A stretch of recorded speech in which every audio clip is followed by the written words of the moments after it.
Hello बच्चों, चलिए प्रश्न को देखते हैं। प्रश्न है हमारे पास, एक टावर के पश्चिम में सेक्शन ए से टावर के शीर्ष का उन्नयन कोण 45 डिग्री है।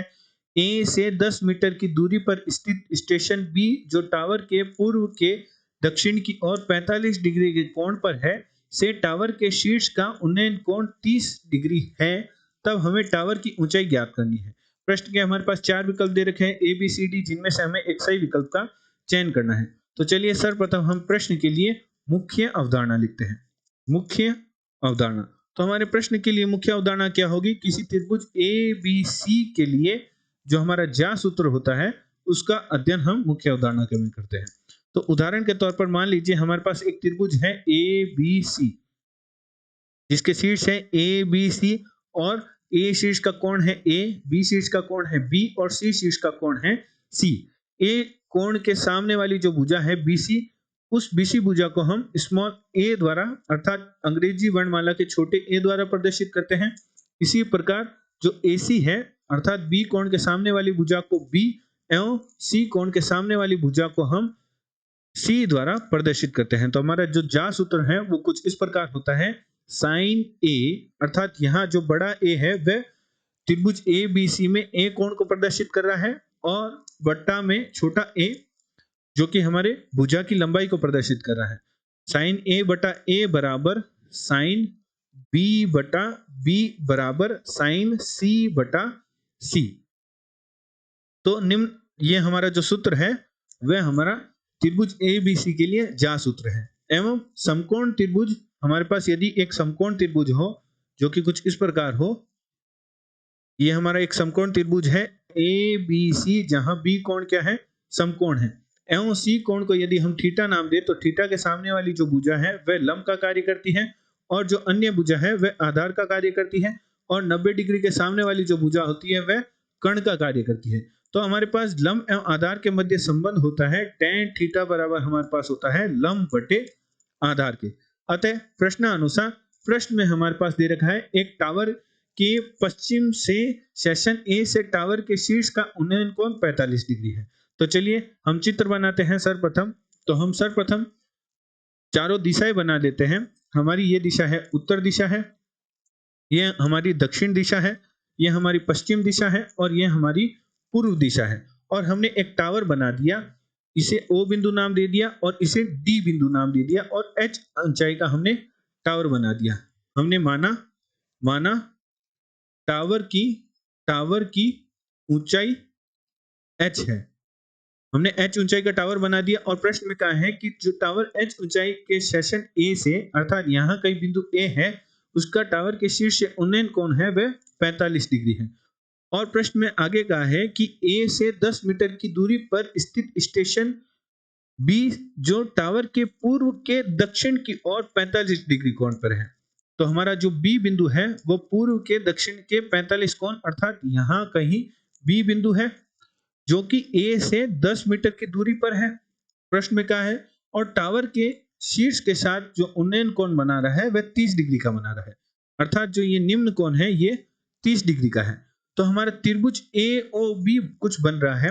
तो यदि ये कोण 45 डिग्री है तो जो पूर्व और दक्षिण दिशा, यदि ये कोण 45 डिग्री है तो यह कोण भी 45 डिग्री होगा, अर्थात OB का पूर्व दिशा से जो कोण बन रहा है वह 45 डिग्री है तो यह कोण भी 45 डिग्री होगा। और पूर्व और दक्षिण दिशा के मध्य कोण हमारे लंबवत होता है तो यह कोण हमारा 90 डिग्री हो जाएगा। हम क्या करते हैं, ये O बिंदु है तो हम त्रिभुज सर्वप्रथम त्रिभुज AOD में हमारा AOD त्रिभुज बनाते हैं जो कि कुछ इस प्रकार बनता है। ये हमारा त्रिभुज है AOD, जहां जो A कोण है वह क्या है? 45 डिग्री है और DO हमारे पास H ऊंचाई है। तो हमारे पास जो संबंध है कि लंब एवं आधार के मध्य, वह संबंध की सहायता से हम tan 45 बराबर लिख सकते हैं DO बटा AO के। तो हमारे पास DO क्या है? H है और AO हमारे पास AO ही है। तो tan 45 का मान क्या होता है? 1। तो H बराबर हमारे पास क्या आ जाएगा? AO के। H बराबर हमारे पास आ गया AO के। इसे हम समीकरण 1 नाम दे देते हैं। इसी प्रकार अब हम त्रिभुज DOB में हमारे जो त्रिभुज हमारे पास त्रिभुज है DOB में, हमारा त्रिभुज DOB किस प्रकार बनेगा? त्रिभुज DOB कुछ इस प्रकार बनेगा। यहाँ कहीं बिंदु B है, ये हमारा O बिंदु है और ये हमारा D बिंदु है। ये हमारा कोण लंबवत हो गया क्योंकि टावर धरातल से तो लंबवत कोण ही बनाएगा। ये हमारी ऊंचाई h होगी और ये हमारा आधार हो गया और ये जो उन्नयन कोण है वह 30 दे रखा है। तो हमारा tan 30 किसके बराबर होगा? tan 30 डिग्री बराबर होगा DO बटा OB के। तो DO हमारे पास है h और OB का मान नहीं दे रखा, तो हमने tan 30 डिग्री का मान हमारे पास होता है 1 बटा वर्गमूल 3 बराबर h बटा OB। तो यहाँ से हमारे पास OB का मान प्राप्त हो जाएगा वर्गमूल 3 बटा h। इसे हमने समीकरण 2 नाम दे दिया। अब हमने OB और AO का मान क्यों ज्ञात किया है? क्योंकि हम त्रिभुज AOB में जो हमने मुख्य अवधारणा में ज्या सूत्र देखा था वह लगाने जा रहे हैं, जिससे हम एक समीकरण बनाएंगे और h का मान अर्थात टावर की ऊंचाई ज्ञात करेंगे। क्योंकि प्रश्न में हमें टावर की ऊंचाई ज्ञात करने को कहा है, हम यहाँ सीधा कोई संबंध लगाकर टावर की ऊंचाई प्राप्त नहीं कर सकते, परंतु A और B में हमें 10 मीटर की ऊंचाई का संबंध दे रखा है। तो हमें त्रिभुज AOB में ज्या सूत्र की सहायता से हम एक संबंध प्राप्त करेंगे। तो हम यहाँ अब त्रिभुज AOB बनाते हैं। तो त्रिभुज AOB में, तो त्रिभुज AOB किस प्रकार बन रहा है? त्रिभुज AOB कुछ इस प्रकार बन रहा है। यहाँ बिंदु कहीं है B और यहाँ कहीं बिंदु है A और यहाँ कहीं बिंदु O है और AOB का मान क्या है? AOB का मान है 90 प्लस 45 अर्थात 135 डिग्री। और A कोण को यदि हम थीटा मान ले तो B कोण हमारे पास क्या हो जाएगा? त्रिभुज के तीनों कोणों का योग कितना होता है? 180 होता है, जिससे हमारा पास B कोण हो जाएगा 45 माइनस थीटा। और AB के मध्य जो दूरी हमें दे रखी है वह हमारे पास है 10 मीटर। तो अब हम निम्न त्रिभुज में जो हमारा ज्या सूत्र है वह लगाते हैं। तो सर्वप्रथम हम लिखते हैं साइन थीटा, अर्थात A शीर्ष का कोण थीटा है, तो साइन थीटा बटा हमारे पास थीटा के सामने वाली भुजा हमारे पास क्या है? OB है। तो OB बराबर sine 45 minus theta, 45 minus theta के सामने वाली भुजा क्या है? AO बराबर साइन 135 के सामने वाली भुजा हमारे पास क्या है? 135 डिग्री के सामने वाली भुजा है AB, जिसकी लंबाई हमें 10 दे रखी है। तो चलिए OB का मान समीकरण 2 से तथा OA का मान समीकरण 1 से रख देते हैं। तो समीकरण 1 व समीकरण 2 से, समीकरण 1 व समीकरण 2 से OB या समीकरण 1 से हमारे पास OA का मान प्राप्त हो रहा है। OA व OB का मान रखने पर तो हमारे पास जो ज्या सूत्र है वह कुछ इस प्रकार बन जाएगा। साइन थीटा बटे हमारे पास प्राप्त हो जाएगा वर्गमूल 3h बराबर साइन 45 माइनस थीटा बटे h, और हमारे पास था साइन 135 डिग्री। तो साइन 135 को क्या लिख सकते हैं? Sine 90 plus 45 degree. और जो हमारा 90 प्लस 45 है अर्थात साइन जो हमारा द्वितीय चतुर्थांश में आ रहा है, तो द्वितीय चतुर्थांश में हमारा साइन धनात्मक होता है, तो 90 प्लस 45 हमारे क्या हो जाएगा? साइन 45। और साइन 45 का मान हमारे पास होता है 1 बटा वर्गमूल 2। तो मान रख देंगे तो हमारे पास प्राप्त हो जाएगा 1 बटा वर्गमूल 2 गुणा 10। अब हम क्या करते हैं, कुछ इस प्रकार व्यवस्थित करके लिखते हैं कि साइन थीटा बटा वर्गमूल 3h बराबर हमारे पास एक मान प्राप्त हो गया, अचर मान प्राप्त हो गया, इसके बराबर कर देते हैं और इस मान को भी, इस अनुपात को भी इसके बराबर कर देते हैं। तो हमारे पास क्या बन जाएगा? साइन थीटा बटा वर्गमूल 3h बराबर हमारे पास प्राप्त हो जाएगा 1 बटा वर्गमूल 2 गुणा 10, जहां से हमारे पास प्राप्त हो जाएगा साइन थीटा का मान जो कि हमारे पास प्राप्त हो जाएगा वर्गमूल 3h बटा वर्गमूल 2 गुणा या 10 वर्गमूल 2। ये हमारे पास एक मान प्राप्त हो गया। इस मान की सहायता से हम प्रश्न को हल करेंगे, परंतु यहाँ हमारे पास थीटा और h के मध्य संबंध प्राप्त हुआ है, परंतु हमें h का मान निकालना है। तो हम क्या करते हैं, जो हमारा द्वितीय मान है जो कि हमारे पास है साइन 45 माइनस थीटा बटे h है, उसे हम बराबर रख देते हैं 1 बटा 10 वर्गमूल 2 के। तो h को बाएं पक्ष में भेज देंगे तो हमारे पास प्राप्त होगा साइन 45 माइनस थीटा बराबर h बटा 10 वर्गमूल 2। अब हमारे पास एक सूत्र होता है जो कि कुछ इस प्रकार होता है कि साइन ए माइनस बी का मान बराबर होता है sign A cos B minus cos A sine B के, तो बाएं पक्ष को हम निम्न सूत्र की सहायता से हल करते हैं। तो हमारे पास प्राप्त होगा sine 45 cos theta minus cos 45 sine theta बराबर हमारे पास है h बटा 10 वर्गमूल 2। तो साइन 45 का मान होता है 1 बटा वर्गमूल 2 और कॉस 45 का भी मान 1 बटा वर्गमूल 2 होता है, तो दोनों पदों में 1 बटा वर्गमूल 2 उभयनिष्ठ आ जाएगा।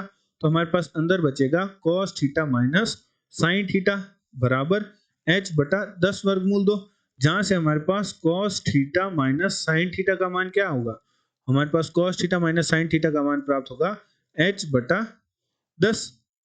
अब हम क्या करते हैं, कुछ इस प्रकार व्यवस्थित करके लिखते हैं कि cos थीटा बराबर h बटा 10 प्लस साइन थीटा।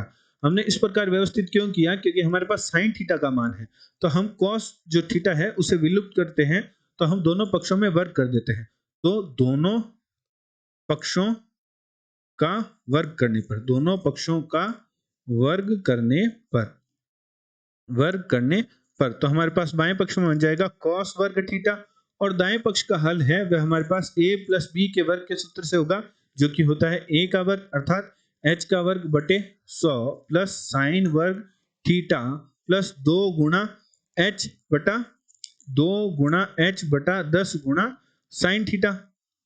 तो cos वर्ग थीटा को हम क्या लिख सकते हैं, 1 माइनस साइन वर्ग थीटा बराबर हमारे पास होगा h का वर्ग बटे 100 प्लस साइन वर्ग थीटा प्लस 2h बटे 10 गुणा साइन थीटा। अब हमारा पूरा पद है वह साइन के पदों में प्राप्त हो गया और हमारे पास साइन थीटा का मान भी है। तो हम क्या करते हैं, चलिए इसे थोड़ा और व्यवस्थित करके लिखते हैं। तो व्यवस्थित करके लिखते हैं अर्थात जो साइन वर्ग थीटा है इन्हें एक साथ लिख देते हैं। तो हमारे पास प्राप्त होगा h का वर्ग बटे 100 प्लस 2 साइन वर्ग थीटा प्लस 2h बटे 10 गुणा साइन थीटा माइनस 1 बराबर 0 के। अब हम क्या करते हैं, यहाँ हमारे जो साइन थीटा का मान दे रखा है, हमने प्राप्त किया था साइन थीटा का मान जो कि बराबर था वर्गमूल 3 बटा h, वर्गमूल 3 गुणा h बटा 10 गुणा वर्गमूल 2 के, तो मान रख देते हैं। तो हमारे पास प्राप्त होगा h का वर्ग बटे 100 प्लस 2 गुणा साइन वर्ग थीटा का मान रखना है, तो हमारे पास मान आ जाएगा वर्गमूल 3 h बटा 10 वर्गमूल 2 था, तो वर्गमूल 3 का वर्ग हमारे पास हो जाएगा 3, h का वर्ग हो जाएगा h का वर्ग, और 10 बटे वर्गमूल 2 था तो 10 का वर्ग 100 और वर्गमूल 2 का वर्ग हमारे पास हो जाएगा 2 प्लस 2 गुणा h बटे 10 गुणा में हमारे पास आ जाएगा वर्गमूल 3 बटे h बटा 10 वर्गमूल 2 माइनस 1 के बराबर 0। अब हम क्या करते हैं, हमारे पास h का वर्ग तीनों पदों में हमारे पास h का वर्ग बटे 100 उभयनिष्ठ आ रहा है, तो हमारे पास अंदर बन जाएगा 1 प्लस 2 से 2 कट जाएगा, तो यहाँ बचेगा 3 प्लस हमारे पास यहाँ बचेगा, हमारे पास यहाँ हल करेंगे तो बचेगा 2 वर्गमूल 3 बटा वर्गमूल 2, और जो 1 है उसे हम दाएं पक्ष में भेज देते हैं, तो बराबर 1 के। तो हमारे पास h का वर्ग बटे 100 गुणा में हमारे पास प्राप्त होगा 4 प्लस वर्गमूल 6 बराबर 1 के। तो हमारे पास h का मान है वह प्राप्त हो जाएगा 1 बटा में 4 प्लस वर्गमूल 6 आ जाएगा, और गुणा में फिर हम भेज देंगे 100 को, तो हमारे पास कुछ इस प्रकार प्राप्त होगा 100 h का वर्ग का मान हमारे पास प्राप्त हो जाएगा 100 बटे 4 प्लस वर्गमूल 6, और हम क्या करते हैं घनमूल ले लेते हैं, वर्गमूल ले लेते हैं, वर्ग है तो वर्गमूल ले लेते हैं, तो हमारे पास प्राप्त हो जाएगा 100 बटे 4 प्लस वर्गमूल 6 का वर्गमूल, तो 10 बटे वर्गमूल 4 प्लस वर्गमूल 6। तो प्रश्न के विकल्प देखते हैं, हमारे प्रश्न में ऐसा कोई विकल्प है क्या, तो हमारे प्रश्न के विकल्पों में हमारे पास ऐसा कोई विकल्प नहीं बन रहा, जिससे हमारे पास जब हम हल करेंगे तो हमारे पास ऐसा कोई विकल्प नहीं प्राप्त हो रहा जो कि हमारे प्राप्त उत्तर को संतुष्ट करे, अर्थात हमारा जो डी विकल्प है वह प्रश्न का सही उत्तर है। आशा करते हैं आपको प्रश्न का समझ आया होगा। धन्यवाद।